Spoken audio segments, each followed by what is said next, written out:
जिस संसद में भारत की संस्कृति को मजबूत करने के लिए कानून बनना चाहिए था, जिस संस्कृत में भारत की परंपरा, भारतीय ज्ञान विज्ञान, भारतीय रीति रिवाज, भारतीय शिक्षा, भारतीय चिकित्सा के प्रचार प्रसार करने के लिए कानून बनना चाहिए था, वहां किस तरीके से भारत को बर्बाद करने के लिए कानून बनाया गया एक के बाद एक। इसको जानना बहुत जरूरी है। क्योंकि यहां के सरकारों ने प्लान्ड वे में भारत की संस्कृति को नष्ट करने के लिए एक के बाद एक कानून बनाए। यह भगवान का आशीर्वाद है कि 2014 में एक सरकार आई जो धीरे धीरे धीरे धीरे चीजों को बदल रही है।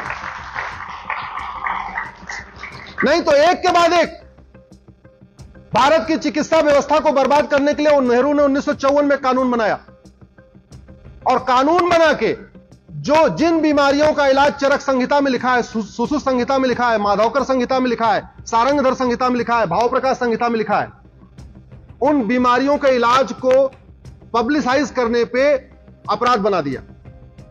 इसका मतलब जो आयुर्वेद के डॉक्टर हैं, जो चरक संहिता पढ़ते हैं, भाव प्रकाश संहिता पढ़ते हैं, महर्षि पतंजलि का योग सूत्र पढ़ते हैं, अगर वो पब्लिकली कहें कि हां हम इसका गारंटी के साथ इलाज करते हैं, तो उनको लीगल नोटिस चली जाएगी 1954 के कानून के कारण।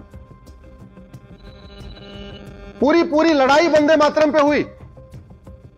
1971 में इंदिरा जी ने कानून बना के वंदे मातरम को सेकंड क्लास तक कर दिया। उस कानून को मैंने चैलेंज किया हुआ है।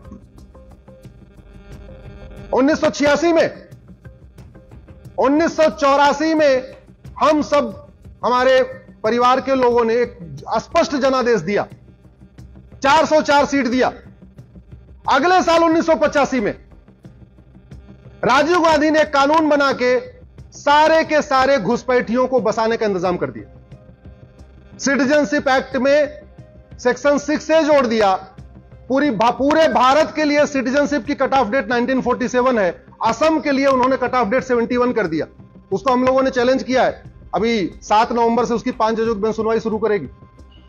आप जरा सोचिए, घुसपैठियों को निकालने की बजाय घुसपैठियों को बसाने के लिए कानून बनाया गया।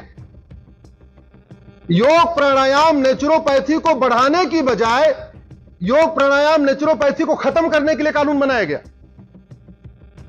पूरा आजादी का आंदोलन वंदे मातरम से हुआ था। वंदे मातरम का प्रचार प्रसार करने की बजाय वंदे मातरम को किनारे लगाने के लिए 1971 में कानून बनाया गया। ये मैं उन कानूनों की बात कर रहा हूं जिसको मैंने चैलेंज किया, जिसकी मैं लड़ाई लड़ रहा हूं। मैं दूसरी बात नहीं करता। जो कुछ मैं बोलता हूं पहले कोर्ट में चैलेंज करता हूं, फिर बोलता हूं। यहां पे मुगलों ने हमारे मठ मंदिरों को तोड़ा। सरकार की ड्यूटी थी उन मठ मंदिरों को रिस्टोर करती, काशी को रिस्टोर करती, मथुरा को रिस्टोर करती, ज्ञानवापी को रिस्टोर करती, अटाला को रिस्टोर करती, धार में गौशाला को रिस्टोर करती, भद्रकाली को रिस्टोर करती। रिस्टोर करने की बजाय 1991 में नरसिम्हा राव ने एक कानून बना दिया, प्लेस ऑफ वर्शिप एक्ट, और जो कानून कहता है अब आप मठ मंदिरों के लिए कोर्ट भी नहीं जा सकते। वो हमने सुप्रीम कोर्ट में चैलेंज किया हुआ है, मामला कोर्ट में चल रहा है। अगले साल 1992 में नरसिम्हा राव ने फिर दूसरा कानून बनाया, हिंदुओं को बांटने के लिए एक माइनॉरिटी कमीशन एक्ट बनाया, और जहां बाकी कानून में हिंदू, जैन, बौद्ध, सिख हिंदू कहलाते हैं, 1992 में जैन, बौद्ध, सिख को माइनॉरिटी बना दिया, जबकि सनातन के पार्ट है। यानी हिंदू मेजॉरिटी हो गया, जैन, बौद्ध, सिख माइनॉरिटी हो गया। जबकि सबकी संस्कृति एक है, सबका कल्चर एक जैसा है। उससे भी पेट नहीं भरा।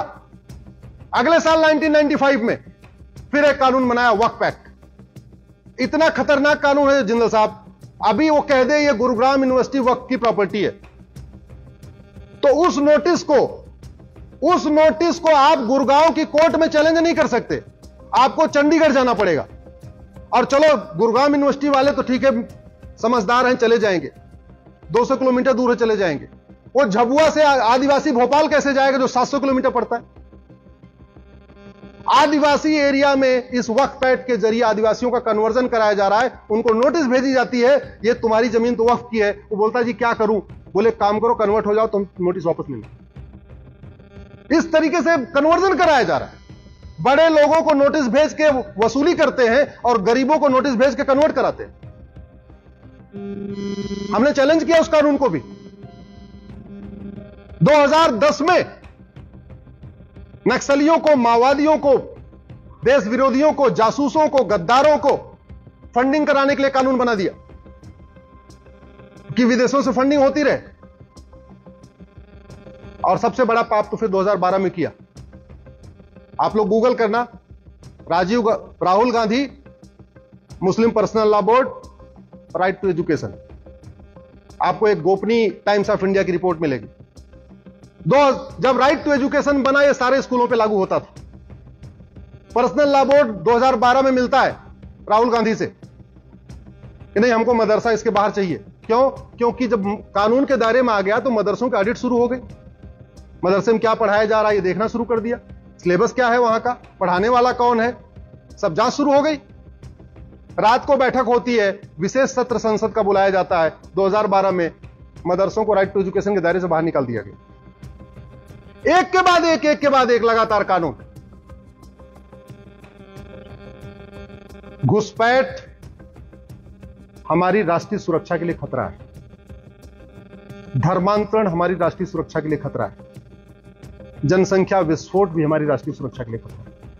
ये तीन हमारे लिए प्रमुख खतरे हैं। और जो राष्ट्रीय सुरक्षा के लिए खतरा है वो हमारी सामाजिक समरसता के लिए भी खतरा है। ये दोनों अलग अलग चीजें नहीं है, ये दोनों अलग अलग चीजें नहीं है। आप ये बताओ, मुगल काल में धर्मांतरण हुआ? जोर से बोलिए जरा। अंग्रेजों के टाइम में हुआ? आज भी हो रहा है। मुगलों का काम भी धर्मांतरण कराना था, अंग्रेजों का काम भी धर्मांतरण कराना था, आज भी धर्मांतरण। क्यों? क्योंकि एक तो हमने सठे साठ्यम समाचरित सिद्धांत के अनुसार कानून नहीं बनाए, और जो कानून है भी उसको हमने ढंग से इंप्लीमेंट नहीं किया।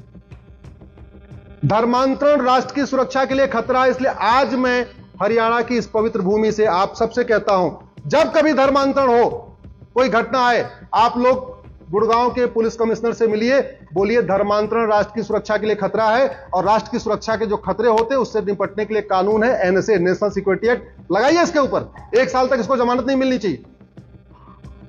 धर्मांतरण देश की एकता अखंडता के लिए खतरा है। देश की एकता अखंडता के लिए जो खतरा है उससे निपटने के लिए हमारे पास एक कानून है, यूएपीए, लगवाइए उसको। धर्मांतरण एक ऑर्गेनाइज क्राइम है। ऑर्गेनाइज क्राइम से निपटने के लिए हमारे पास कानून है, गैंगस्टर एक्ट, लगवाइए उसको। धर्मांतरण वेजिंग वॉर है, एक अप्रत्यक्ष युद्ध है, इनडायरेक्ट वॉर है। जो धर्मांतरण कराने वाले हैं और उनके मददगार, उनके खिलाफ लगवाइए, वेजिंग वॉर की धारा लगवाइए। जब तक धर्मांतरण कराने वालों की प्रॉपर्टी जब्त नहीं होगी। तो हमारे गुरु ने सिखपंथी नहीं बनाया होता, बनाया किस लिए? धर्मांतरण रोकना। हमारे शीशगंज गुरुद्वारा किस लिए बना? धर्मांतरण रोकने के लिए। हमारे पूर्वजों ने इतना युद्ध किया धर्मांतरण के खिलाफ, और हम इतना नहीं कर पा रहे हैं, ढंग का कानून नहीं बना पा रहे हैं और ढंग का कानून लागू नहीं करवा पा रहे। वही हालत घुसपैठ की है। 5 करोड़ घुसपैठिए 2017 में आ गए थे, अब तो 5.5 करोड़ हो गए। घुसपैठ राष्ट्र की सुरक्षा के लिए खतरा है। आपके हरियाणा के प्रत्येक जिले की डेमोग्राफी बदल रही है, और डेमोग्राफी बदलने का 3 ही कारण है, घुसपैठ, धर्मांतरण और जनसंख्या विस्फोट।